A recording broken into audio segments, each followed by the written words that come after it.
दोस्तों, दुनिया की सबसे बड़ी सुपर पावर क्या हो सकती है? हवा में उड़ना या फिर गायब हो जाना? नहीं, दुनिया की सबसे खौफनाक ताकत है किसी इंसान के दिमाग को हैक कर लेना। सोचिए, आप किसी के सामने खड़े हैं, आप कुछ बोल नहीं रहे हैं और ना ही आपके हाथ में कोई हथियार है, लेकिन फिर भी सामने वाला इंसान वही कर रहा है जो आप अपने दिमाग में सोच रहे हैं। है ना कितनी शानदार पावर? लेकिन इतिहास में एक ऐसा इंसान सच में हुआ है।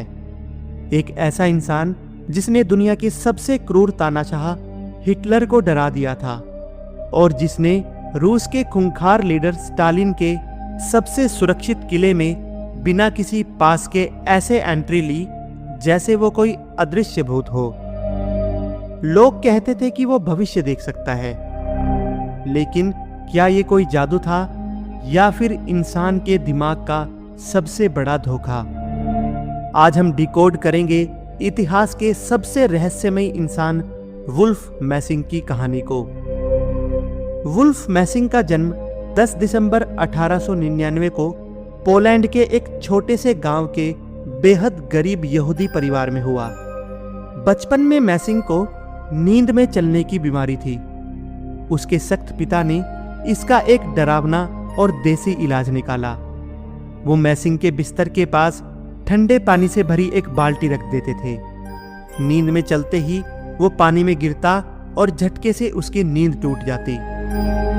इस सदमे वाले इलाज से उसकी बीमारी तो ठीक हो गई, लेकिन उसके दिमाग पर इसका बहुत गहरा असर पड़ा। मैसिंग के पिता चाहते थे कि वो एक यहूदी धर्मगुरु बने, लेकिन मैसिंग को इसमें कोई दिलचस्पी नहीं थी। घर वालों के दबाव के चलते एक दिन वो अपने घर से भाग गया और बर्लिन जाने वाली एक ट्रेन में बैठ गया।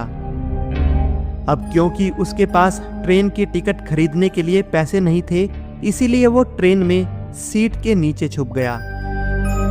इसी दौरान टिकट चेकर वहां पहुंच गया और उसने सीट के नीचे छुपे लड़के को देखकर बाहर आकर टिकट दिखाने को कहा।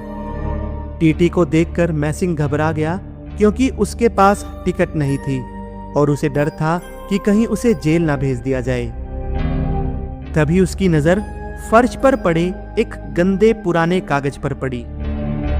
उसने उस रद्दी के टुकड़े को उठाया और टिकट चेकर की आंखों में एकदम गहराई से देखा और अपने दिमाग में पूरी ताकत से सोचा कि यही मेरी असली टिकट है। चेकर ने वो रद्दी कागज लिया और उसने उस बच्चे की तरफ ध्यान से देखा। मैसिंग घबरा गया, लेकिन फिर उस टीटी ने उस रद्दी कागज को असली टिकट समझकर मशीन से पंच किया और बोला, जब तुम्हारे पास टिकट था तो नीचे क्यों छुपे हो?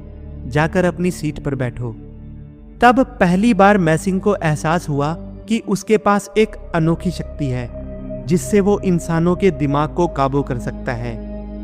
बर्लिन पहुंचकर वो भूख के मारे सड़क पर गिर पड़ा। लोग उसे मरा हुआ समझकर मुर्दा घर ले गए, लेकिन वहां डॉक्टर एबेल ने देखा कि वो मरा नहीं है, बल्कि कैटेलिप्सी नाम की एक अवस्था में है जहां इंसान अपनी सांसें और धड़कन रोक सकता है। डॉक्टर एबेल ने मैसिंग को एक वंडरिंग सर्कस में काम करने के लिए भेज दिया, जहां वो लोगों के माइंड रीड करता और कई भविष्यवाणियां भी करता। धीरे धीरे उसकी माइंड रीडिंग की खबरें चारों ओर फैल गई। 1937 में मैसिंग ने एक भविष्यवाणी कर दी कि अगर हिटलर ने ईस्ट की तरफ यानी कि रूस की तरफ कदम बढ़ाया तो वो मारा जाएगा। इस खबर को सुनकर हिटलर इतना भड़क गया कि उसने मैसिंग के सिर पर 2 लाख मार्क का इनाम रख दिया।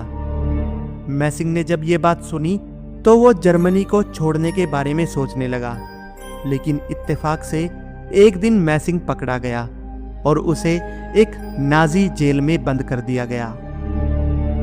मैसिंग जानता था कि अब उसका जिंदा बचना नामुमकिन है और एक बार फिर उसने अपनी ताकत का इस्तेमाल किया। उसने जेल के सारे गार्ड्स को मानसिक रूप से आदेश दिया कि वो सब उसकी कोठरी के अंदर आएं। जब सारे गार्ड्स सम्मोहित होकर अंदर आ गए तो मैसिंग ने चुपचाप बाहर से ताला लगाया और आराम से जेल से फरार हो गया। उसे ये सब करने में बिल्कुल भी परेशानी नहीं आई और बर्लिन से भागकर वो रूस पहुंच गया। रूस में उस दौरान स्टालिन की हुकूमत थी।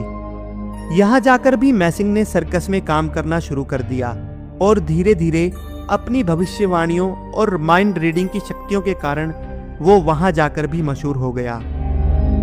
ये बात स्टालिन के कानों तक भी पहुंची। स्टालिन की सोच इन सब जादूगरों और ऐसे साइकिक लोगों के खिलाफ थी जो किसी के दिमाग पर काबू करते थे, और रूस में इसकी सख्त सजा भी मिलती थी।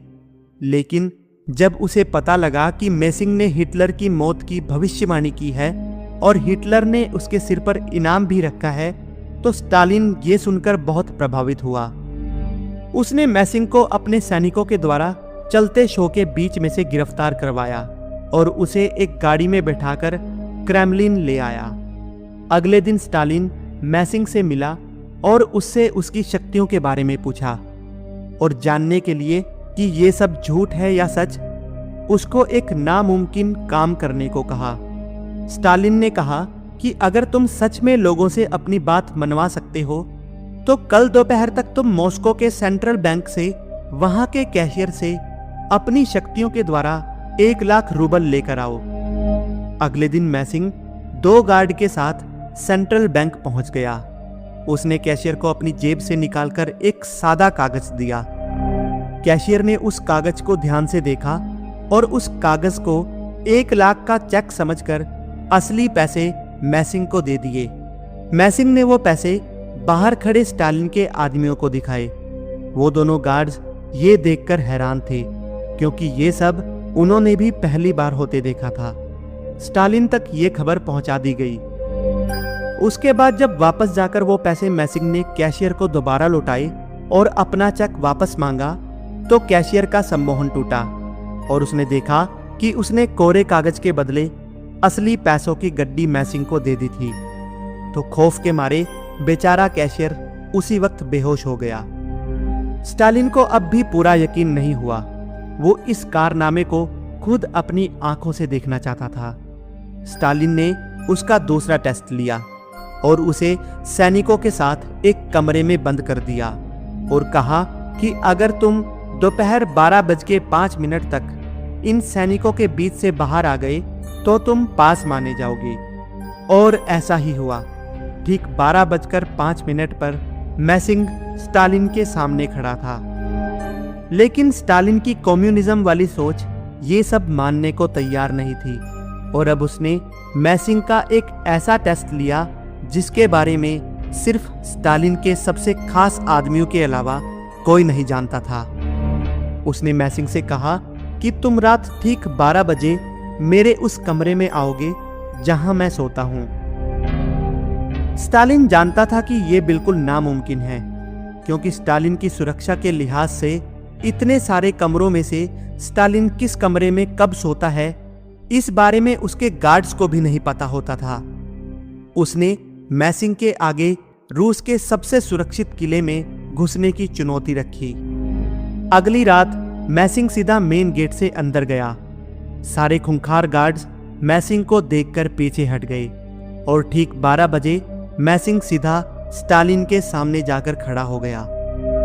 जब स्टालिन ने सारे सुरक्षा गार्ड से हैरान होकर पूछा कि तुमने इसे क्यों नहीं रोका, तो गार्ड्स ने कहा कि हमने तो आपके सबसे खास पुलिस अफसर, जो आपकी सारी सुरक्षा का ध्यान रखता है, जिसका नाम बेरिया था, उसको अंदर जाते देखा था।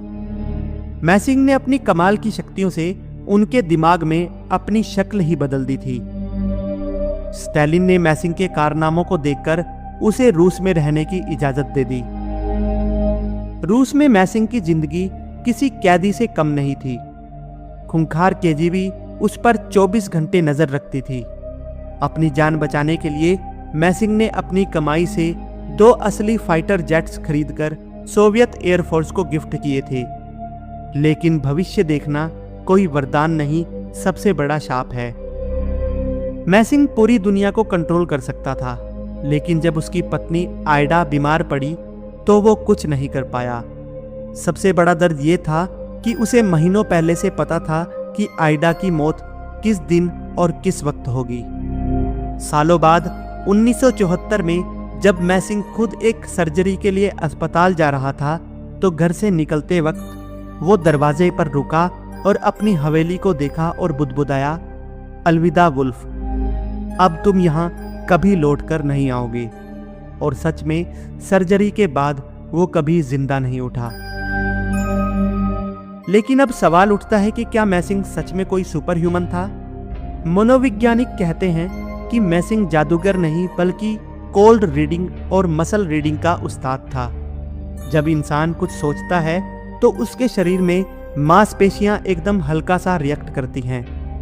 मैसिंग इंसान की उसी छिपी हुई बॉडी लैंग्वेज को पढ़ लेता था और बहुत से एक्सपर्ट का मानना है कि रूस की सरकार ने जानबूझकर मैसिंग की झूठी कहानियों को फैलाया था ताकि अमेरिका डर जाए कि रूस के पास दिमाग कंट्रोल करने वाले लोग मौजूद हैं। मैसिंग की कहानियां बेशक झूठ हो सकती हैं, उसका माइंड कंट्रोल शायद एक साइकोलॉजिकल ट्रिक हो सकती है, लेकिन एक सवाल आज भी इतिहास में गूंजता है, अगर वो सब सिर्फ एक ट्रिक थी तो 11 साल के उस बच्चे ने ट्रेन के उस टीसी को बेवकूफ कैसे बनाया? शायद इंसान का दिमाग ही इस दुनिया का सबसे बड़ा जादू है, जिसे आज तक कोई पूरी तरह डिकोड नहीं कर पाया। आपको क्या लगता है, क्या इंसान के दिमाग में सच में कोई ऐसी ताकत छुपी हुई है? कमेंट में जरूर बताना। तो दोस्तों, आज के लिए बस इतना ही। आशा करता हूं आपको आज की वीडियो अच्छी लगी होगी।